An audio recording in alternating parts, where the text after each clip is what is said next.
El fenómeno de las reliquias religiosas es mucho más complejo de lo que parece. Observarlo exclusivamente bajo una óptica moderna y con esquemas mentales del siglo XXI sería, al menos, poco serio. En estos tiempos hemos juzgado sin piedad hechos acaecidos en la historia lejana con los parámetros de nuestra sociedad tecnológica, cientificista y superada. Miramos al pasado con una visión de supremacía intelectual y técnica que muchas veces menosprecia las creencias y la fe de nuestros antepasados. Olvidamos que, sin ellos, sus filosofías, creencias, aciertos y errores, nosotros no estaríamos aquí. Por más descubrimientos y avances increíbles que la humanidad hoy crea tener, mañana será juzgada a la luz de una forma de pensar que superará a la actual. Este juicio se realizará y el veredicto para con este período de nuestra actualidad no será muy condescendiente y comprensivo. No lo dude. Algunas reliquias han sido conservadas hasta el día de hoy. Otras, en cambio, retiradas de la veneración pública por obvios motivos.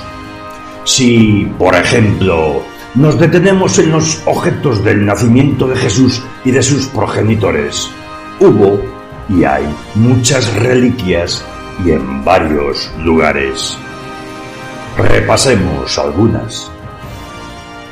Los pañales del niño Jesús, las sacras pajas u heno del portal de Belén, las maderas de la cuna del Señor, veneradas, por cierto, en un bellísimo relicario debajo del altar de Santa María Mayor de Roma, el santo prepucio, muy venerado, por cierto, en Italia, el sacro ombligo, el bendito cordón umbilical de Jesús, las gotas de la leche de Santa María la Virgen que se conservan en varios lugares, así como imágenes de santos siendo amamantados por la misma Virgen.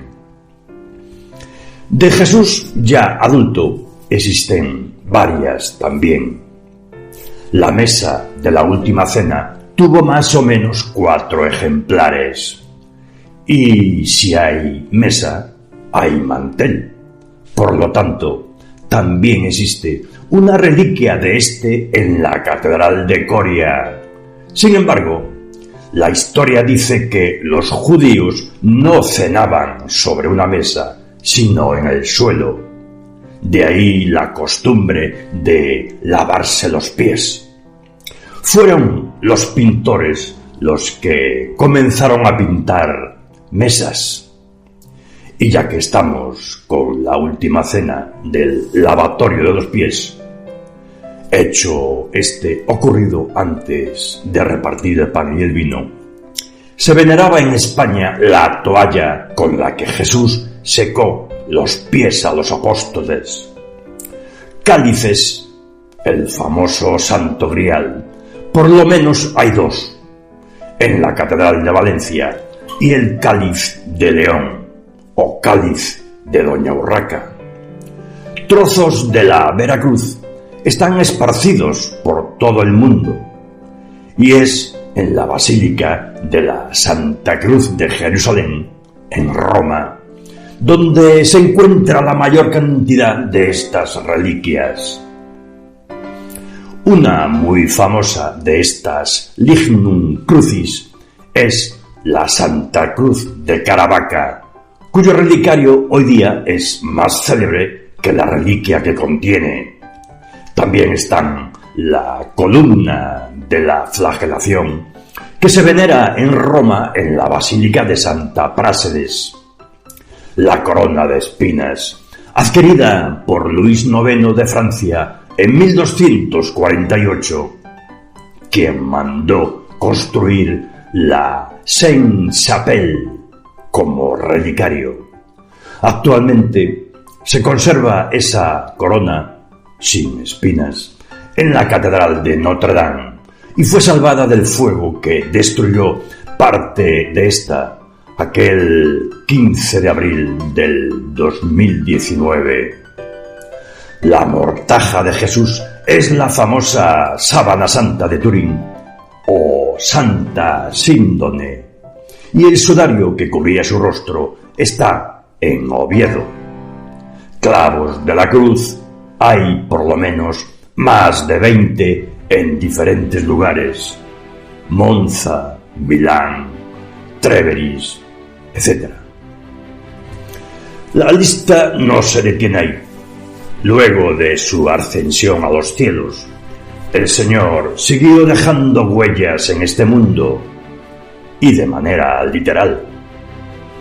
Están estas grabadas en el mármol de la Vía Apia, por la cual San Pedro huía de la ciudad de Roma a causa de la persecución. La historia es así. Ya en las afueras de la capital del imperio, habiendo traspasado los muros de la ciudad, se le aparece Cristo en persona cargando la cruz.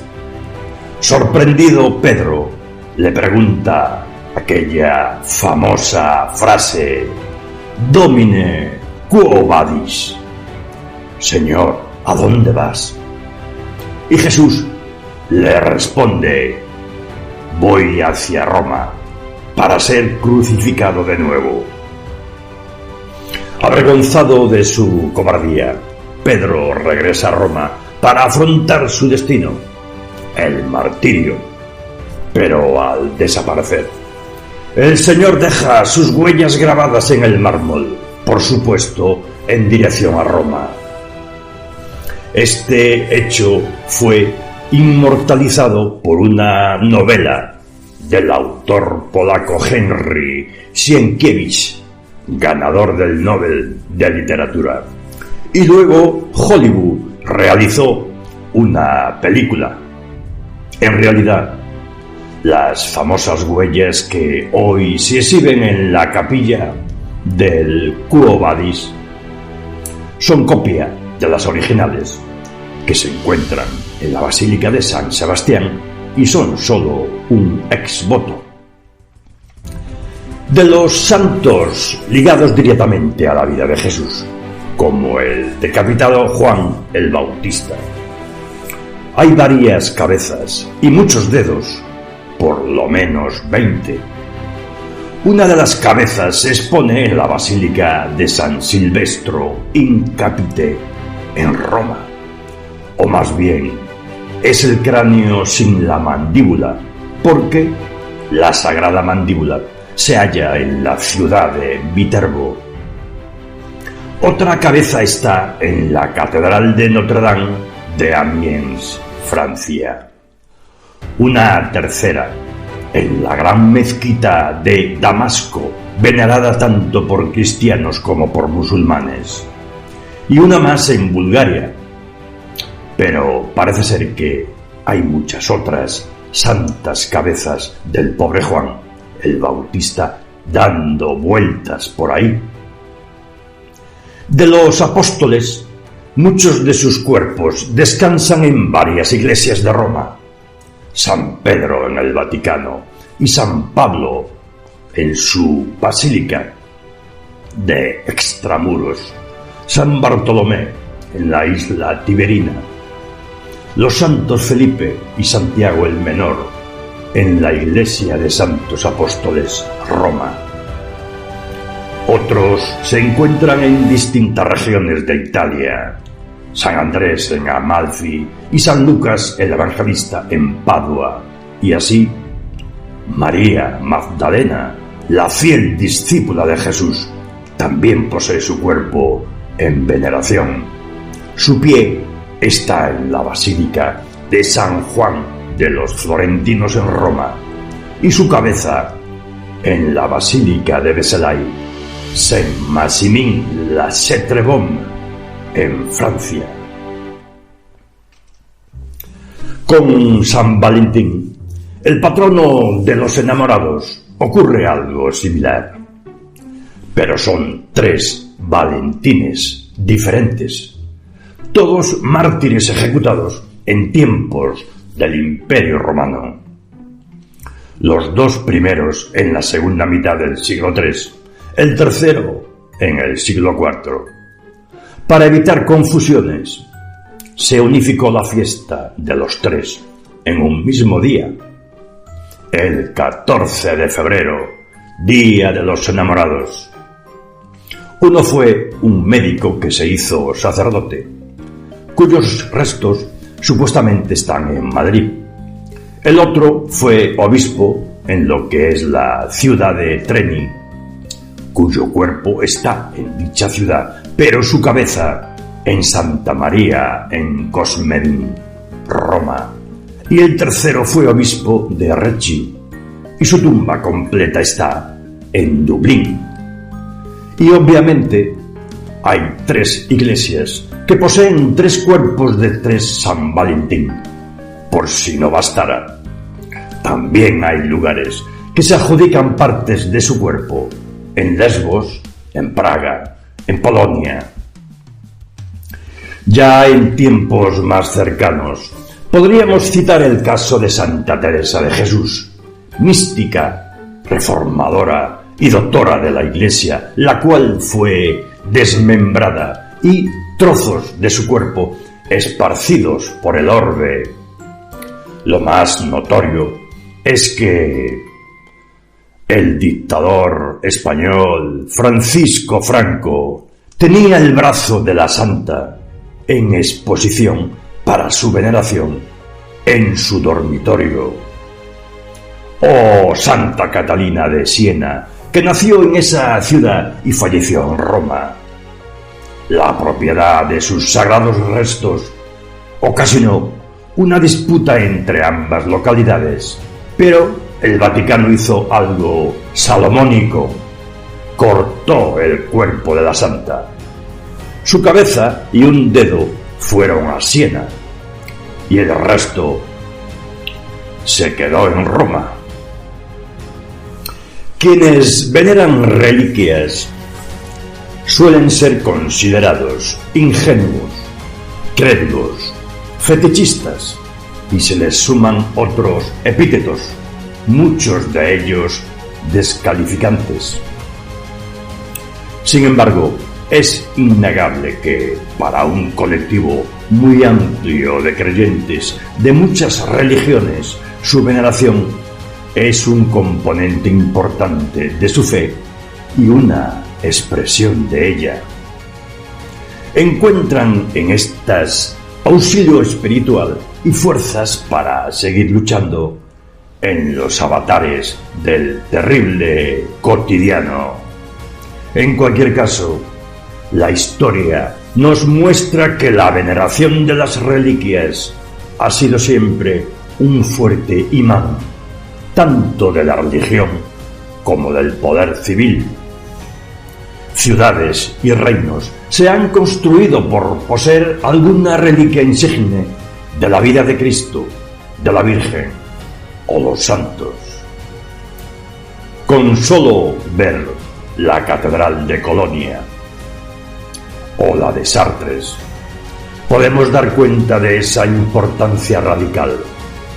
Fueron construidas como gigantes relicarios para preservar en ellas reliquias sagradas. La de Colonia para custodiar a los restos de los Reyes Magos y la de Chartres, la túnica de la Virgen. No solo el catolicismo las posee. Para el budismo, por ejemplo, sin duda la más famosa es el diente que se conserva en el templo del diente sagrado, en Kandy, Sri Lanka, hoy uno de los mayores centros de peregrinación budista en el mundo y declarado Patrimonio de la Humanidad por la UNESCO.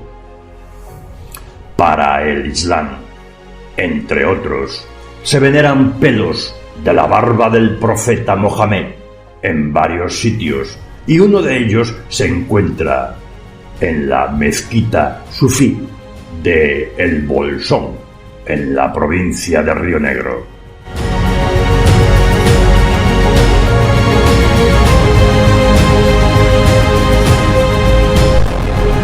Veneradas, custodiadas, dignificadas, olvidadas, destruidas, codificadas, imposibles o increíbles.